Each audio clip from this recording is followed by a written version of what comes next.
Hey ghouls, welcome back to the Book Crypt. I have a fantasy comedy book recommendation for you today, and it is The Witchstone by Henry H. Neff. Now, I really like this book, which is why I wanted to share it with you today. It is a big, fat comedy fantasy, emphasis on big and fat, more than 400 pages of adventure.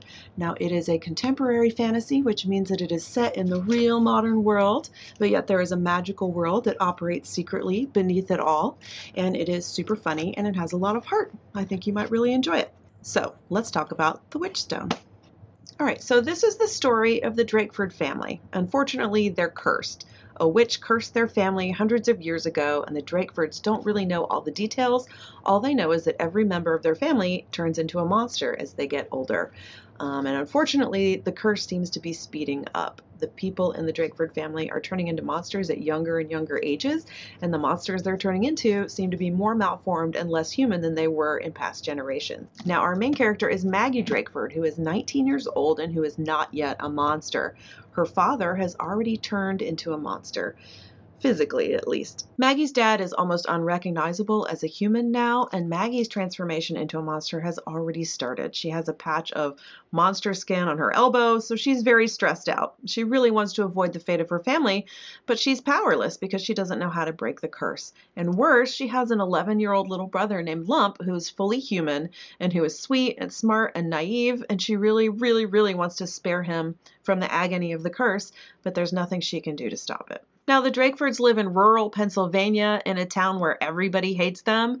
They act as the town sin eaters, so when somebody dies, they go in and eat the sin so that person can go to heaven, even if they're an absolutely terrible person. And then when they leave, they throw rocks at the Drakefords and stiff them on the fee, so they're really not living happy lives. I mean, things are pretty bleak. It's miserable. So basically, their lives are terrible and there is no hope on the horizon until Laszlo, an 800-year-old demon, shows up on their door offering to break the curse.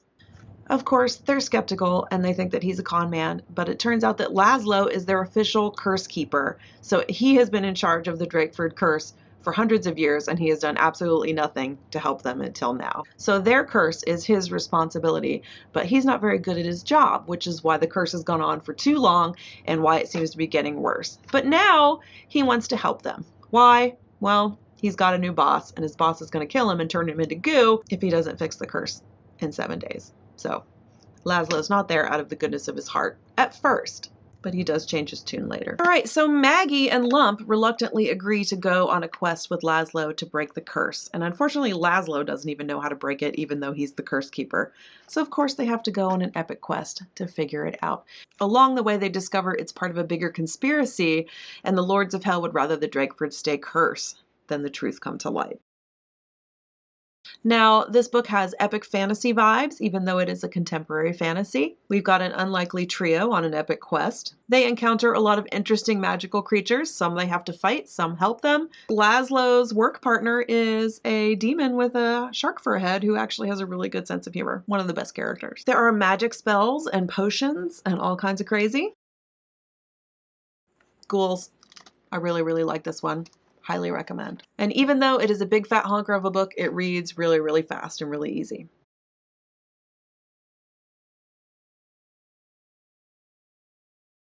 Now, if you've already read The Witchstone, please let me know what you think about it in the comments. Also, if you have not read it yet and you go out and get a copy, please do come back and let me know what you think about the book in the comments. I'd love to hear what you think. This is a conversation. Book nerds unite. All right, ghouls, it's time to talk about my TBR pile. Here's what I have queued up and what I'm planning to read next. First, I have A Grim Reaper's Guide to Catching a Killer by Maxie Dara. You know I love a good Grim Reaper. And it's a comedy, so I'll let you know how that goes.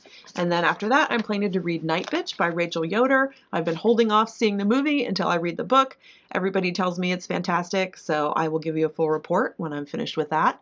And then after that, I'm going on the lighter side with a vampire comedy called Rock and Roll Vampire by Max Radden. Now, I will have links to everything in the description. So thank you so much for joining me on the Book Crypt. I really appreciate your time. If you have any comments or questions, please leave them in the comments below. If you want to talk about books or recommend a book, leave it in the comments. This is a conversation. This is not just me talking at you. I want to hear what you think. All right, so that's it for today. Until next time, stay creepy, ghouls.